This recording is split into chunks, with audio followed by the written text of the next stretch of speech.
Hey everyone, and welcome to today's Explainer. Today we are exploring a highly specific, totally fascinating metaphysical framework proposed by a Korean philosophical lecturer. We're going to examine a radically different way of looking at how the world actually works. We'll map out everything from the limits of corporate growth to the literal cosmic destiny of entire generations.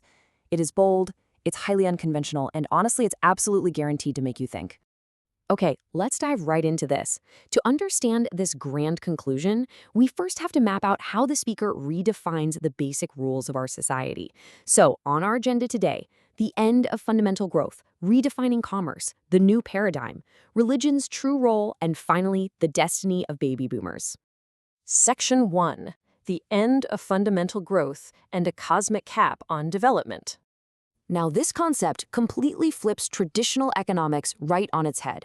According to this framework, nations, corporations, even massive cultural events like the Olympics, they don't just grow indefinitely. They act as living, evolving entities bound by very strict natural laws. The source material impartially lays out a fundamental rule of nature. Entities evolve up to 30%, and then they grow to exactly 70%. That's it. Once they hit that 70% mark, fundamental growth simply caps out. There is no 100% in this initial phase. 70% is the absolute hard limit of basic unrestricted expansion. Now, what's really interesting about this slide is just how exact the timeline is. While the post-WWI era was a time of unrestricted basic growth, this framework pinpoints a literal expiration date, December 21, 2012. After that specific date, we enter the period from 2013 to the present, which is defined as an era of total stagnation, unless a new paradigm is adopted. And the warning here is incredibly stark. The speaker asserts that post-2013, the era of simply getting bigger has permanently ended.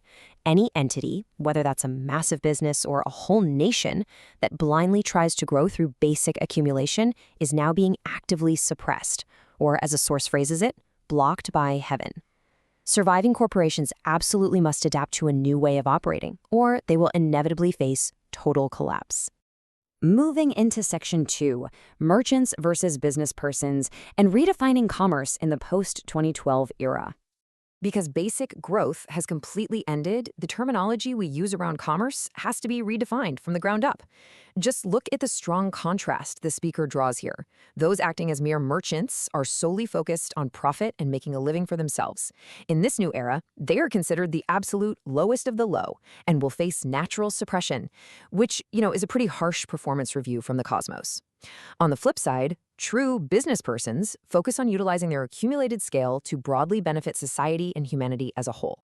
So I want to pose this directly to you. Are we actually doing business for the world, or are we just making a living? The source links so many of our current societal and economic struggles directly back to this specific failure. We've grown massive, sure, but we're still acting like mere merchants instead of transitioning into true business persons who actually serve society. Section 3, elevating to a new paradigm and moving way beyond basic knowledge.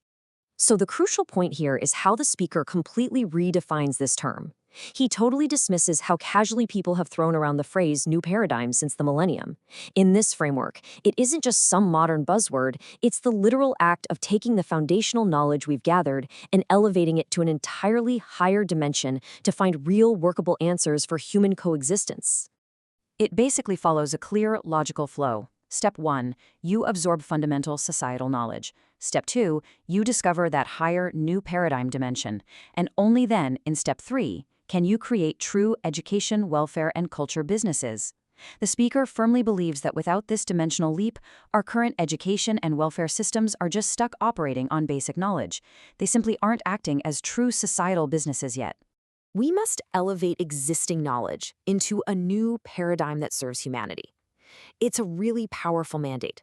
And it's fascinating because the source notes the speaker actually formulated this philosophy while observing the world from isolation in the mountains.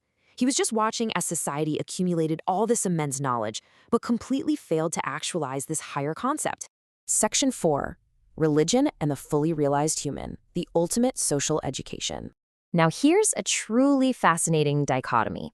Schools teach basic intellectual knowledge and facts for early life, but the speaker views religion completely differently than mainstream thought does. He argues that its primary function actually isn't spiritual faith at all. Instead, it's meant to serve as a mandatory ultimate societal school. Religion's true purpose is to teach the laws of human relationships and how to live correctly in society. When someone absorbs that basic school knowledge and then receives this true social education, they become what the speaker calls a fully realized human. Their ultimate goal? To establish world peace and create a true, harmonious world, which is described as an era of perfect societal balance.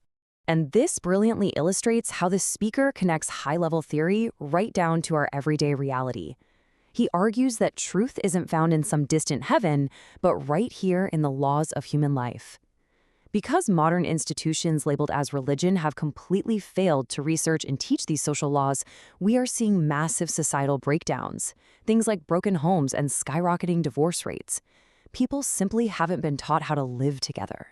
Which leaves us with this incredibly provocative question: if schools only teach facts and our current institutions are failing us, who exactly is supposed to step up and teach us how to live together? Who is actually responsible for solving this massive societal failure? Which brings us to the climax in Section 5, the destiny of baby boomers, humanity's ultimate researchers. We were born into this land charged with the historic mission of regenerating the nation. Now, this is a famous line from South Korea's historical national education charter. The speaker views the really harsh physical discipline and rapid development these older generations endured not as mere history, but as intense, divine preparation for a massive cosmic mission. The framework actually maps this out on an incredibly specific 24-year zodiac timeline, spanning from the year of the dragon to the rabbit. Baby boomers and Gen X born within this exact window are framed impartially by the speaker as humanity's ultimate disciplined researchers. Their sole task is finding the new paradigm. Meanwhile, the younger digital generations aren't actually viewed as their peers, but rather as descendants meant to inherit the future these older generations are supposed to structure. However, the speaker issues a really harsh critique here. These older generations were born with immense talents meant to research all human culture, but currently they are completely failing.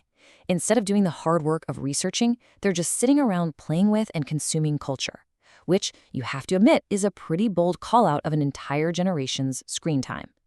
Yet, if they wake up and succeed in creating the new paradigm, they will literally become humanity's greatest ancestors.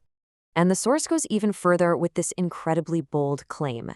These specific older generations are not just humans. They are actually the highest divine spirits, or gods, of humanity, incarnated into physical bodies right now for the express purpose of achieving world peace and solving this ultimate paradigm.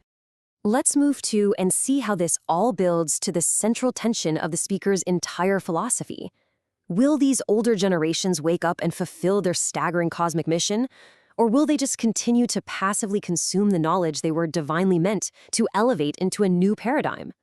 So, whether you view this as literal truth or as a totally fascinating metaphorical framework, it absolutely forces us to ask some deep questions. Have you hit your own 70% growth cap? Are you acting as a merchant or a true business person? Rethink your growth, your business, and your destiny. Because if this 70% cosmic cap is real, what does your next step actually look like? Thanks for joining me on this deep dive. Keep questioning, keep learning, and I'll catch you in the next explainer.